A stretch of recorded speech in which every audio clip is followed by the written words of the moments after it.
I'm going to give you the definitive list of the biggest Big 12 games of the upcoming season. And my pick at number one, I think, is going to make you mad or at least roll your eyes at me. But that's fine. Just stick with me here. Okay. Stick with me. First, outside looking in, couple that just missed. Now, these are not just conference games. All right. I've seen some of these lists that are just conference games. I'm doing everything. And you're going to get a lot of non-con because I think that drives the needle more for the Big 12 than anything in conference, perhaps. At least in terms of national perception, like you got to do some work in the non-con and win some high-profile games. Just missed. Iowa State, Iowa. Look, Iowa being where they're at in the Big Ten should be a more valuable win for Iowa State every year. Like that should be something that matters more. But unfortunately, like Iowa has turned into sort of a meme because if they were a team that had a middle of the road offense and like solid defense instead of just an incredible defense and a horrific offense every year, I think that win would mean more. But Iowa has been memed into oblivion about how they have no offense, that nobody really respects that much beating Iowa. And it doesn't mean as much as it probably should for Iowa State in terms of national respect for the conference. So it's outside looking in. It's still there, but I would not put it in the top 10. SMU, TCU. If SMU is going to be what they were last year's, a team that's in contention for the playoff, obviously that's important. The Big 12 has two teams that play SMU. More on that in just a moment. It's really about like, look, TCU's got a tough schedule. I think they have a roster that can contend, but you better win games and you better not get just clocked by SMU like you did last year, because I think TCU snuck up on people with how they finished the year last year and didn't get a lot of pub for having a 9-win season because we all wrote them off after we saw them get they got 60 bombed, right, by SMU last year. When you lose in that fashion and give up that many points, like everybody writes you off. Like, okay, well, that's not a very good TCU team. All right, number 10. Speaking of TCU, I've got TCU at North Carolina. Now, North Carolina is not a world beater, but you can earn a lot of attention for the conference by spoiling the Bill Belichick debut because people are going to be watching this game. I think this is Sunday, right? Sunday or Monday? It's Labor Day weekend, and it's going to be in the spotlight, I guess is the point, not just because of Belichick, but because of the placement of the game. And what TCU needs is for this to be the total reverse of 2023 Colorado, where Colorado, the new hot thing, the very, what do I want to say here? The unique head coach that is drawing all this attention in college football is going to be taking center stage against your squad. Instead of elevating him and launching him to a season full of, frankly, for that Colorado team, probably too much attention, you need to shut the door on that. This is where you need to shut the door and launch yourself by everybody being like, damn, look at like Josh Hoover can play. Frogs have a squad this year, and they just ran roughshod all over the best coach in NFL history. That's what TCU needs, man. They've got games coming up at K-State, at Arizona State, at Baylor, or at BYU. They have Baylor at home. They've got SMU at home. It's a tough schedule. TCU needs to win that game, and that is one that legitimately could get people looking at the Big 12 a little bit, starting some hype for TCU. Number 9, we're going to a conference game, and really number 8 and number 9 to me hinge on the result of another game that's higher up the list for me. But we're going to start with K-State at Baylor October 4th. I'm going to pair it at number 8 with Iowa State against Arizona State on November 1st. Winner of Farmageddon will make this game really important because I think that's a huge springboard game in week 0, Farmageddon. So if K-State wins, they should cruise through the next couple of games until they get to Baylor on October 4th. And going to Baylor, who knows what will have happened to the Bears? They have a total gauntlet in the first half of the season and then a cakewalk in the back half. But if Baylor has beaten Auburn, if Baylor is one loss or less at that point, that could be a monster game. But there are a lot of ifs, obviously, there.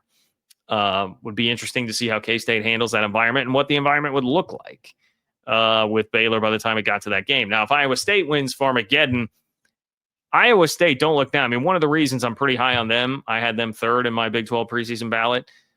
They have a very manageable schedule. And until November 1st, I mean, we're talking about November here. Look, Farmageddon's tough. Iowa's tough, obviously, in the non-con. But then it gets pretty smooth until you got to play Arizona State. And that's a team I've got winning it. So this should be a huge game. It's a rematch, obviously, the Big 12 championship game. But this time, that man is not there, Iowa State. Cam Scadaboo is not there. You would not have to deal with him. But I think that will obviously be a massive game. At number 7, I have that week 0 game, K-State and Iowa State, and debated putting it higher because winner of that game is definitely going to be in contention, will launch itself into contention, I think, again, because of the schedules for a very long time at the very least, like at least being in it for 3/4 of the season.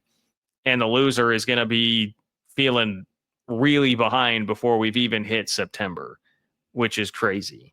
Iowa State has historically had some slow starts, so this could be a way to really buck that trend and get a lot of people off their back about losing the 2 receivers that they did, Jalen Knoll and Jaden Higgins, who are now with the Houston Texans, incredible college players. This could reaffirm, like, hey, we've got Rocco Beck. We're good, baby. We don't need to worry about transfer receivers that we're plugging in. They're fine. They'll be okay. Meanwhile, K-State's got to get the Iowa State monkey off its back. I mean, K-State the last 3 years has been trendy Big 12 title pick. They've flirted with it, but have faded in the back half of the season. And a huge part of that's been losing games to Iowa State. So how do you respond here in another year where you are the unofficial media poll favorite, you are the unofficial coaches poll favorite? You better go take care of business in week 0 against an Iowa State team trying to revamp from losing some of those offensive weapons that they had.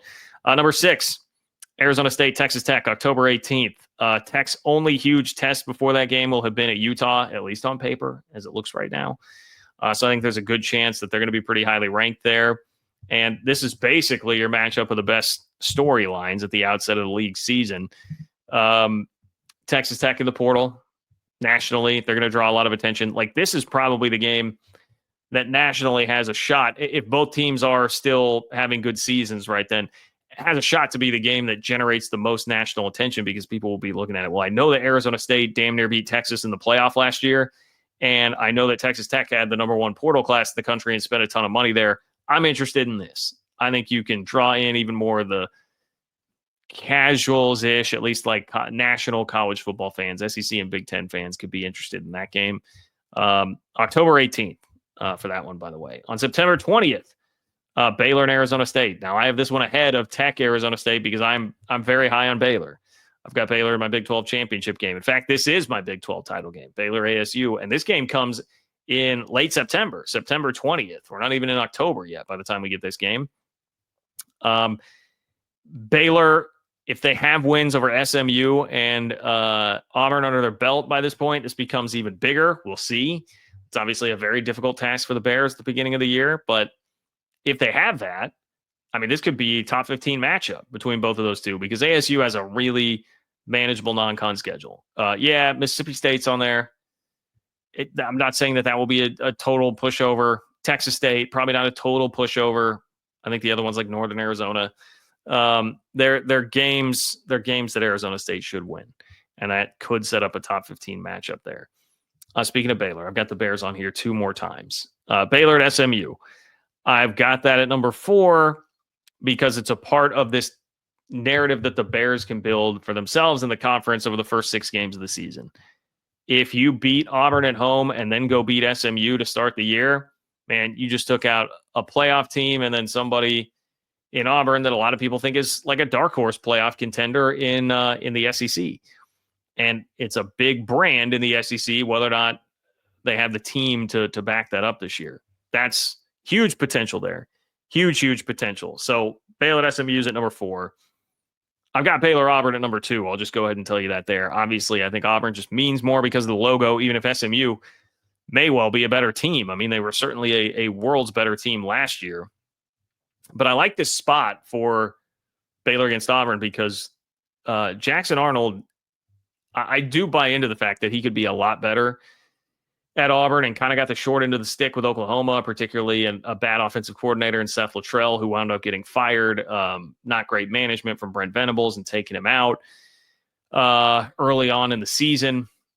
I buy all that. That could be, but you get him first game right out of the chute in your home stadium. Yeah, man, go take advantage of that. Go take advantage of them trying to work out some of the kinks with that. In between there at number 3, Oklahoma State at Oregon. Now, I know you might look at me like, dude, I mean, they're going to get pummeled. Yeah, they probably will. But I think the upside here, the upside of what could happen if you win the game, means that it has to be included in this list because how many opportunities does the Big 12 get to do this? They may be few and far between in the future, too. We'll see what happens. The SEC Big Ten scheduling agreement partnership obviously appears to be slipping away right now.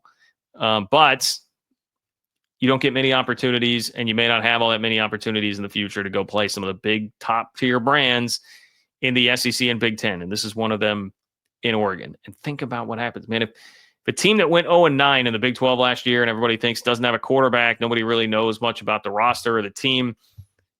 I mean, if they go into Autzen Stadium and win, that's a hell of a story and a hell of a narrative that Baylor or that the Big 12 can point to. And I mean, look, I'm just saying, it was Oregon 17, Idaho 14 in the fourth quarter with like 9 minutes left in the game last year at Autzen. All right, so maybe not totally out of the realm of possibility. Number one, this is where I said you guys are going to get mad at me here. It's kind of like a cheeky number one to put here. Number one, I'm going Big 12 championship game, which like, yeah, okay, duh, John. Like it's the biggest game of the season in the Big 12, like kind of by definition. But to me, it's because it could literally be the difference between like 2 teams in the playoff or 0 teams in the playoff. Because there is a scenario where, I mean, look, TCU could easily lose 2 non-conference games, lose a couple of conference games, and tiebreak its way into the Big 12 championship game. And then if they win the Big 12 title, like you might not get a team into the playoff. You might not have one of the 5 highest ranked conference champions there at the end of the year. So we had to have that discussion last year for a little while in November, right? Oh, could Army do it? Could Tulane do it? Could they jump up over the Big 12 champ? Had to worry about that a little bit last year. That obviously could become a massively consequential game. Now, where I would hope it would be better is if you got 2 teams maybe that are sitting there at 11-1, they play a real knockdown drag out. Think like K-State TCU in 2022. One team wins and overtime knockdown drag out. Someone's got a hell of a performance like Max Duggan, leaving it all out there. Well, then maybe that's enough to get you over the hump and get 2 teams in. A lot could happen there to really boost the league, and that's the best thing that could happen versus the total worst thing that could happen with getting no teams in. So the Big 12 championship game could sway things a bunch. Okay, there you have it. Let me know. Let me know in the comments what I got wrong. What do you think I'm missing there? I'm definitely here for all your feedback.